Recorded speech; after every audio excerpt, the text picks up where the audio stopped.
सुनवाई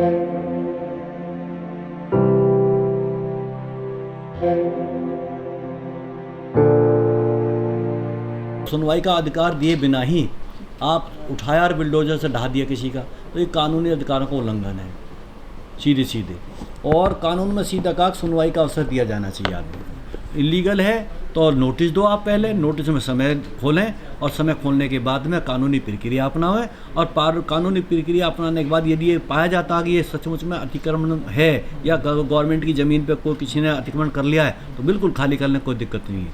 लेकिन इसकी आड़ में केवल ये जो बिल्डोजर चला जाता है, ये केवल इसलिए चला रहे हैं किससे एक विशेष समुदाय चलाकर विशेष समुदाय को खुश करने वाली बात बन रही है, और जिससे जो एक तरह से ये कहिए जिन्हें कानून का ज्ञान नहीं है या जिन्हें बहुत अच्छी प्रक्रिया का पता नहीं है वो बहुत खुश होते हैं। ऐसे लोग, उन्हें खुश करने के लिए ये सब बिल्डोजरबाजी की जा रही है।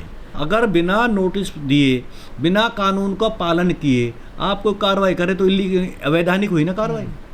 भाई वैधानिक कार्रवाई के लिए किसी ने किसी को नहीं रोका, आप वैधानिक रास्ता अपनाइए और वैधानिक कार्रवाई कीजिए, कौन मना कर रहा।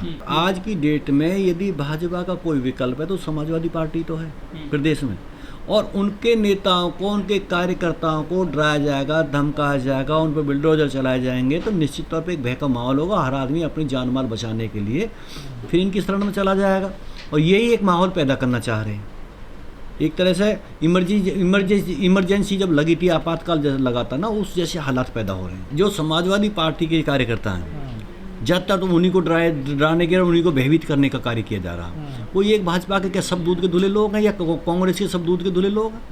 बताओ, क्या उनके लीगल कहीं नहीं मिल सकते? करो ना सबके खिलाफ कार्रवाई, कौन मना कर रहा है? मुसलमान क्या देश का नागरिक नहीं है क्या? क्या उसको राइट अधिकार नहीं है क्या? अगर वो थोड़ा सा कह नहीं तो मुसलमानों का पक्ष ले रहे हैं, फिर कुल्लम कुल्ला ये कहते हैं लोग, कहते नहीं कहते, उसे एक तरफ जोड़ देते हैं लोग फिर ले जाके कतई। अगर तो मुसलमानों को जैसे कभी मुसलमान को जहर है या देश में मुसलमान नहीं बसता क्या? कानून का रास्ता है। आजम खां जी के खिलाफ में मुकदमे कायम है, उन मुकदमों में कानूनी प्रक्रिया अपनाई जा रही है, उनकी कुछ बेल हो गई, कुछ में बेल हो जाएंगी। राजनीतिक ये पॉलिटिकल वेंडेटा है। आजम खां जी के खिलाफ में जो भी मुकदमे पॉलिटिकल वेंडेटा के तहत हैं। जब उनकी जांच होगी सही तरीके से, उनका निष्कर्ष आए, निकल कर देख लेना, आपको रिजल्ट आपके सामने आ जाएगा।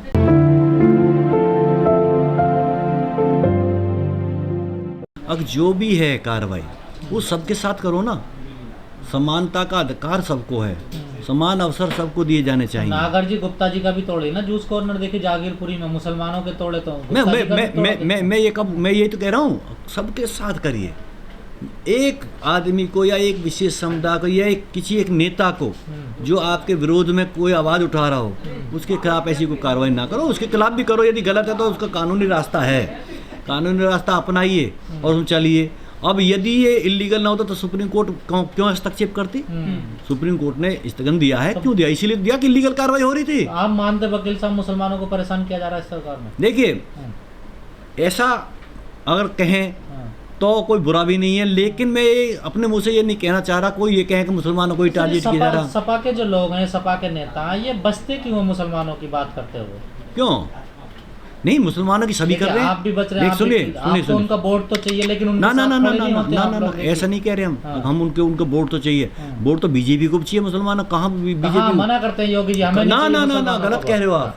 ये तो सब कहते हैं, अटल जी प्रधानमंत्री, तो उन्होंने कहा मैं इतने लाख उर्दू टीचर भर्ती करूंगा, इतने ये करूंगा। ऐसा कुछ नहीं है, इन्हें भी चाहिए, लेकिन इन्हें डर एक है, ये खुल के इसलिए नहीं कहते कि इन्हें जिन समाज को, जिस समुदाय को खुश कर रहे हैं ना, कहीं वो ना छिटक जाए, इसलिए इन्हें इनके खिलाफ बोलने से वो एक समुदाय मजबूत हो जाता है। इनके नागर जी खड़े हैं मुसलमानों के साथ। क्यों? मैं हर आम नागरिक के साथ खड़ा, कि मुसलमान हिंदू के साथ में। मैं देश का जो नागरिक है ना, हर नागरिक के साथ खड़ा हूँ, और न्याय होना चाहिए, कानून का आदमी हूँ, खुद वकील हूँ, इसलिए मैं कह रहा हूँ हर आदमी को कानून में राइट टू प्रोटेक्शन है। नहीं, तलक होने की जरूरत क्या है? बताओ क्यों? मतलब बिना वजह चिल्लाना है? बिना वजह चिल्लाना है क्या? तो ये कोई कार्रवाई नहीं हो रही? कार्रवाई हो रही है, कार्रवाई करी भी जा रही है, कार्रवाई होगी भी। तो वजह नहीं लगती आपको कोई? क्या वजह? जो ये बुलडोजर चल रहे हैं। मैं तो कह तो रहा हूँ, ये आप देखिए बात को घुमाओ ना। मैं ये कह रहा हूँ कानूनी रास्ता अपना लो, और कोई भी हो उसके खिलाफ चलाओ बुलडोजर, कौन मना कर रहा? चाहे भाजपा का नेता हो चाहे कांग्रेस का नेता हो। अब ये एक बदले की भावना से कार्रवाई की जाती है। आतंक का भय का माहौल बनाया जाएगा ना, तो फिर आदमी अपनी जान बचाने के लिए, अपनी इज्जत बचाने के लिए, अपनी जान की संपत्ति की रक्षा करने के लिए कुछ न कुछ रास्ता मोड़ लेता है। थोड़ा सा दूसरी तरफ को झुक जाता है, मेरी जान तो बची रहे कम से कम। ओवैसी साहब ने ही तो ये सब खेल किया है। ओवैसी साहब ने लगभग 150-200 सीटों पे 2000, 1500, 2500, 3000 वोट काट लिए। 35,000 भी लिए। हाँ, और कहीं 35,000 भी लिए।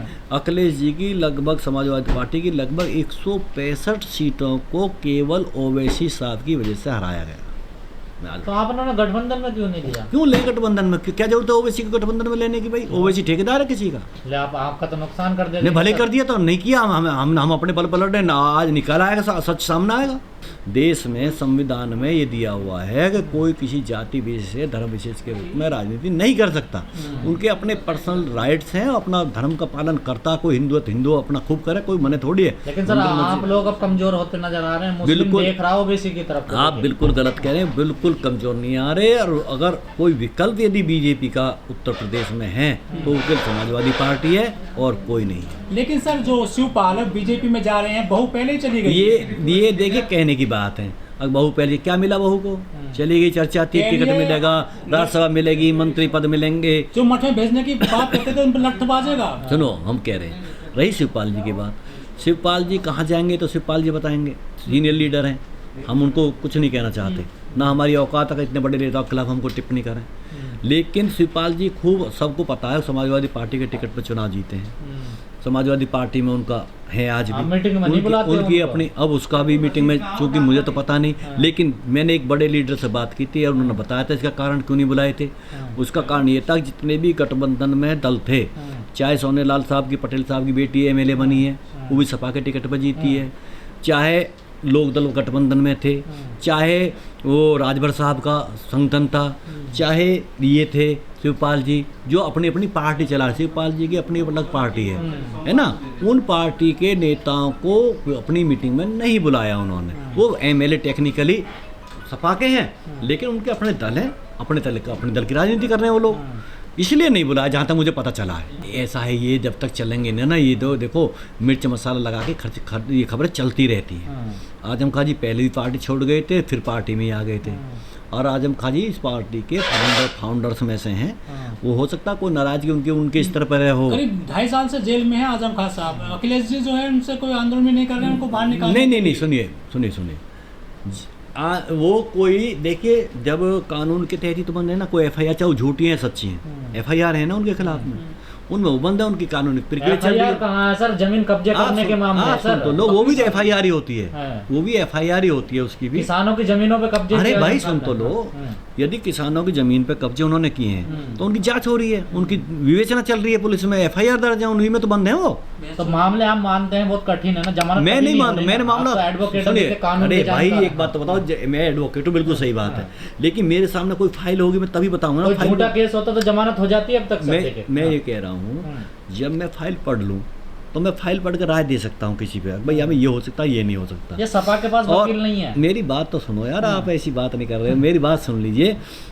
जब बहुत सारे मुकदमे लग जाते हैं ना, तो और जहाँ सरकार सीधे सीधे पक्ष हो, सुन रहे हो, जहाँ सरकार सीधे सीधे पक्ष हो और सरकार ये चाह रही हो कि आदमी जेल में रखना है, तो बहुत सारे लोग फिर जो व्यवस्था है ना हमारी सरकारी वकील और बहुत सारी चीज़ें, पुलिस मशीनरी है, ये सब उसी तरह सरकार के इशारे पे ही काम करती है, इस्तेमाल हो रहा है। हाँ बिल्कुल, सरकार के इशारे पे ही काम होते हैं फिर तो। अब भाई बिल्डोजर एकदम से आकर भी कोई इस बिल्डिंग को ढाने लगे तो हम क्या सफाई देंगे हम? हमें भी तो यहाँ चैम्बर में हम बैठे हैं, हमें भी तो माननीय उच्च न्यायालय की परमिशन से माननीय जज साहब ने ये वकीलों को जमीन आवंटित की है। हम पे कोई इसका बैनामा नहीं है, हम पे इसका कोई बैनामा नहीं है, हमें एक लाइसेंस मिला भाई एडवोकेट से यहाँ बैठेंगे, ठीक है। ऐसी बहुत सारी चीज़ें हैं कानून की, वो जब तक कानून के उस फाइल को देख ना लोगे तब तक उसको नहीं, सरकार सही कर रही है काम आपकी नज़र में, गलत? कौन? बीजेपी सरकार। देखिए सरकार क्या कर रही है ये तुम्हें भी पता है, ये सबको पता है,